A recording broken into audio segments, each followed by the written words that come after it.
The history of India, written during the colonial era, begins with the Indus Valley Civilization. When the civilization declined, Aryans had invaded or migrated to India, who wrote the Vedas. In fact, we do not have any chronological history before 500 BCE. That's what modern historians and archaeologists record. But the advanced research based on archaeological, archaeo-astronomical and literary evidence suggests otherwise. India's history is continuous since the beginnings of Holocene, and we Indians proudly call our history as iti-ha-Asa. The word Itihasa splits as iti-ha-Asa and means thus-verily-happened.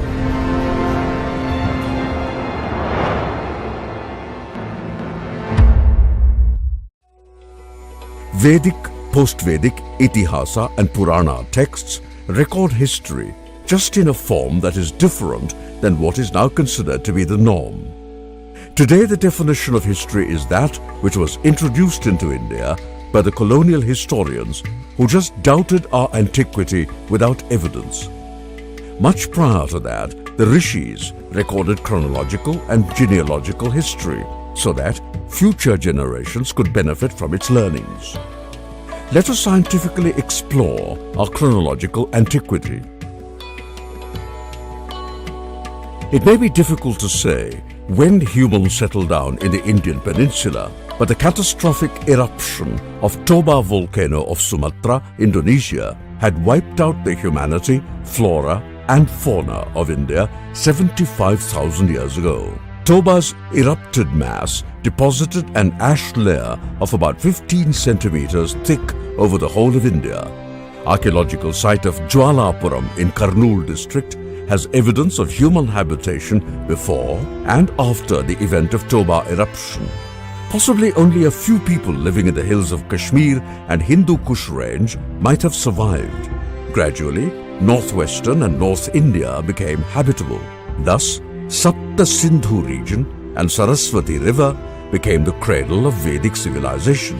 The archaeological findings of early agriculture on the banks of Lahuradeva Lake in eastern UP have been carbon dated from 13,000 BCE to 7,300 BCE. This sunken ancient city of Gulf of Cambay was indeed the city of Dwaravati, which was built by Vishwakarma around 11,100 BCE, and it was submerged by the sea around 9,400 to 9,300 BCE at the end of Meltwater Pulse 1b around 10,200 to 9,400 BCE. A piece of carbonized wooden sample of this Dwaravati city has been dated around 7,500 BCE. A submerged structure of the ancient Pumpuhar city in Tamil Nadu has been dated around 9,500 BCE. The archaeological site of Bhirana in Hisar has also been dated 7,570 BCE. Mehergarh farming sites near Bolan Pass, Pakistan are dated 7,000 BCE. The famous Rakhi Garhi site of Haryana is dated 6,500 BCE. Based on the archaeo-astronomical evidence, Brahma can be dated in 14,500 BCE because he introduced a 5-year Yuga calendar when summer solstice used to occur in Dhanishta Nakshatra around 14,500 BCE. After 1,000 years, Vishwamitra observed the summer solstice at Shravana Nakshatra around 13,500 BCE as mentioned in the Mahabharata. This phenomena is called precession of equinoxes. The gradual shift in the orientation of Earth's axis of rotation in a cycle of approximately 26,000 years. Earth's precession is called the precession of the equinoxes because the equinoxes moved westward along the ecliptic relative to the fixed stars opposite to the yearly motion of the sun along the ecliptic. Thus, the equinox or solstice shifts one nakshatra 13.2 degrees westward in 960 years. Numerous references found in post-Vedic literature indicate the shifting of winter solstice from Mrigashira to Rohini. The Vedic legend of Prajapati Daksha and his 27 daughters clearly indicates the Mrigashiradi list of 28 nakshatras, which also coincides with the beginning of Vaivaswata Manvantara around 11,200 BCE. The winter solstice was at Mrigashira Nakshatra around 11,200 to 10,200 BCE, and the same was at Rohini Nakshatra around 10,200 to 9,200 BCE. The winter solstice was at Kritika Nakshatra around 9,200 to 8,200 BCE, and the list of nakshatras had been reset starting from Kritika Nakshatra. Most of the Brahmanas and Aranyakas were finally compiled when the winter solstice was at Kritika Nakshatra. The list of nakshatras was again reset starting from Ashwini Nakshatra when the winter solstice had shifted to Ashwini Nakshatra around 7,200 BCE. Taittiriya Brahmana indicates that Devas and Asuras were in a major conflict when Abhijit, Vega, was a pole star around 12,000 to 11,300 BCE, and it refers to the star Kashyapa, that is, Gamma Draconis, of the Sisumara constellation, which was at celestial pole starting from 11,000 BCE. It was still a pole star around 8,800 to 8,700 BCE. Tamil Sangam literature informs us that Rishi Agastya convened the first Sangam around 11,250 BCE. Star Canopus became visible around 11,000 to 10,000 BCE to the people living in Kanyakumari, who named the star after Agastya. Kashmir Valley was a glacial lake known as Satisar during the Rigvedic period. This glacial lake was formed during the period of meltwater pulse 1A around 12,700 to 11,500 BCE. The closed Varahamula-Baramula Pass was holding the melted waters of glaciers. Nilamata Purana relates that Kashmir Valley was a big lake and it became habitable in Vaivaswata Manvantara. Around 11,200 BCE, incessant rainy weather following a massive earthquake caused by an asteroid hit on Earth might have opened up Baramula Pass, and the water of Satisar had flown out of Kashmir Valley, which had caused the Great Flood in Madra, Sindh and Gujarat areas. This devastating flood occurred during the reign of Vaivaswata Manu. Vedic Saraswati river had originated at a Plaksha Prasravana near Badrinath and flowed up to Pritudaka or Pehova in Haryana. Thereafter, Vedic Saraswati took a southwestern course from the Kurukshetra region and flowed from Hisar, Sambhar Lake, Pushkar and Jodhpur to Great Run of Kutch. Due to the massive earthquake in 11,200 BCE, Saraswati changed course and started flowing westwards from Kurukshetra, Sirsa to Kalibanga and Anupgarh. Sutlej, Yamuna and Drishadvati were the main tributaries of Saraswati. Sutlej changed course around 14,500 to 13,000 BCE. IIT Kanpur has dated the paleo channel of Sutlej River in 13,000 BCE based on the OSL method.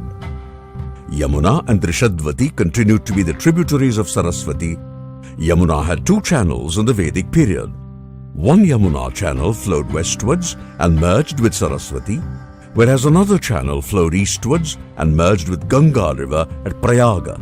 Seemingly, why one paleo channel of Yamuna, a tributary of Saraswati, had changed the course around 11,200 BCE. It appears that the Avabhrata ritual of Saraswati Shatra in Yamuna might have been introduced to commemorate the past confluence of Saraswati and Yamuna.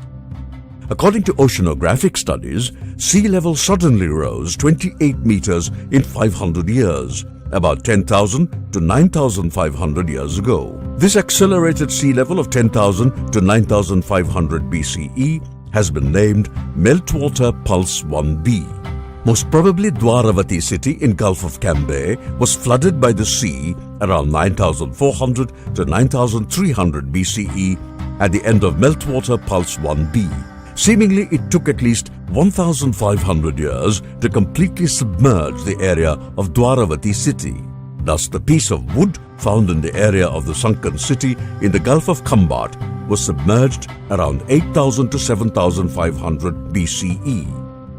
Mayasura wrote Surya Siddhanta at the end of the Krita Yuga when Sun, Moon and all 5 planets were in great conjunction in Aries on the date of Chaitra Shukla Pratipada. Computer simulations conclusively established the date of Surya Siddhanta on 22nd February 6778 BCE, Sunday, which would be the sheet anchor of our Yuga chronology.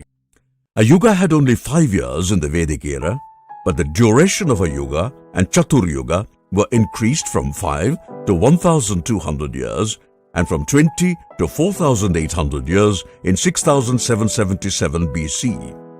Later, the duration of a Chatur Yuga was again increased to 12,000 years, considering the differential duration of 4 Yugas. Ancient Indian astronomers further extended the duration of a Chatur Yuga from 12,000 years to 43,20,000 years, 12,000 times 360, to achieve accurate calendrical calculations. The updaters of Puranas had erroneously deemed the increased calendrical duration of Chaturyugas as a given fact and narrated the chronological history of ancient India. In fact, the duration of a Yuga was only 5 years before 6777 BCE, and the epoch of the early Vedic Yuga calendar might have commenced around 15,962 BCE. In fact, the Jovian cycle of 12 years, the 60-year cycle, the Yuga of 1,200 years, the Saptarshi cycle of 2,700 years were introduced in 6777 BCE. Thus, we can fix the period of Treta Yuga around 6777 to 5577 BCE and the period of Dwapara Yuga around 5577 to 3177 BCE. It is traditionally recorded that Rama was born in the last century of Treta Yuga. Thus, Sri Rama was born on 3rd February 5674 BCE in Punarvasu Nakshatra when Saturn was on exaltation. In Ramayana, Lakshmana describes the position of a comet and a planet in Mula Nakshatra when the Vanara army was ready to march towards Lanka. This astronomical observation is verifiable.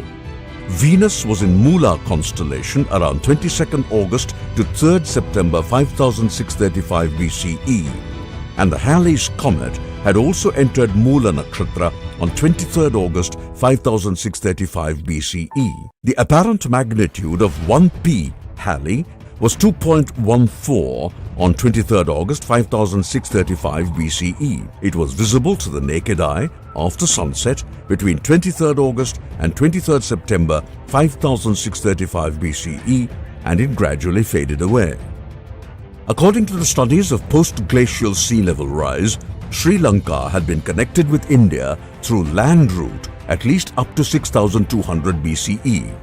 The last pulse, meltwater pulse 1C, took place around 6200 to 5600 BCE, which produced a rise of 6.5 meters in less than 140 years. Evidently, the area of Ramasetu was submerged by sea during MWP 1C. Nala might have raised the ground level maximum up to 2 meters to construct Ramasetu. The sea level of some places between Dhanushkodi and Talaimannar must be at least 14 meters below the current level. Thus, the Ramayana era can be dated around 5677 to 5577 BCE. The Aihole inscription conclusively establishes the date of Mahabharata war in the year 3162 BCE. In fact, the complex problems in Indian chronology arise from a misunderstanding of the epochs of ancient Indian eras. The Kurtakoti copper plate dated Saka 530 refers to a total solar eclipse that occurred on 9th May 53 BCE in Karnataka, which conclusively establishes that the Saka era commenced in 583 BCE, whereas the Sakanta era commenced in 78 CE. Historians mistakenly mixed up these two epochs, which led to a chronological error of 660 years. Out of 2 contemporary copper plates found at Pranaveshwara Temple, Talagunda. One plate is dated in the Saka era, whereas another is dated in the Sakanta era. Apart from this era of 660 years, later Jain historians inadvertently identified Ujjain king Chandragupta, a disciple of Bhadrabahu, with the Maurya king Chandragupta, which made Mahavira a contemporary of Buddha. In reality, Buddha attained Nirvana 675 years before the year of Mahavira Nirvana. Puranas and the Burmese inscriptions clearly indicate that Buddha attained Nirvana in 1864 BCE. Recent excavations at Lumbini and the radiocarbon samples collected from the trench C5 at the center of the Buddhist shrine at Lumbini indicate an earliest date of 1681 BCE. Thus, there is a chronological error of 1380 years in dating of Buddha Nirvana due to mixing up of two different epochs of Saka and Sakanta eras, and the mistaken identification of Chandragupta, the disciple of Bhadrabahu. The dating of Buddha Nirvana in 1864 BCE also validates the traditional date of Adi Shankaracharya in the 6th century BCE.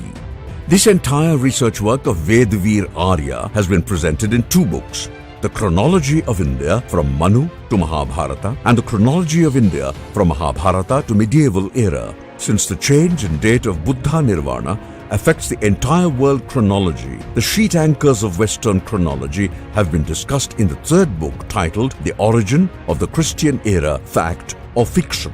In fact, the European Christian scholars blindly assumed the epoch of 1 AD as the birth of Jesus Christ without presenting any independently verifiable evidence.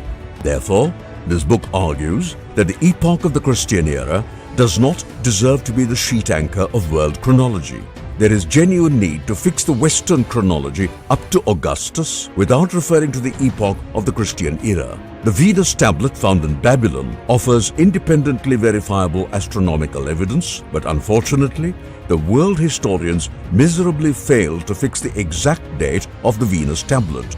The present research work formally claims that the riddle of dating Venus tablet has been successfully solved. That remained unresolved since the last 150 years.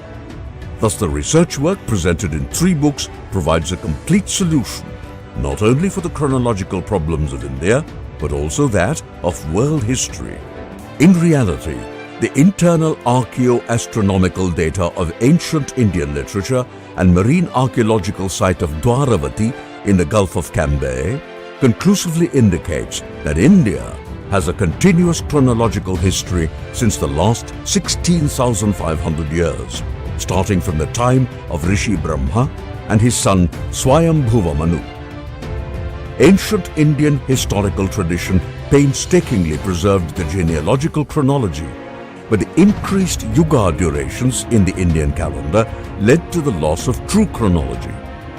This research scientifically re-establishes the chronology of India, considering the epoch of Mayasura's Surya Siddhanta and Krita Yuganta in 6778 BCE as a sheet anchor. Amazingly, our motherland is not only the most ancient, continuous civilization that had its origin in 14,500 BCE, but also a cradle of human civilization. Let us reclaim our glorious past, because a nation that gets delinked from history cannot create history.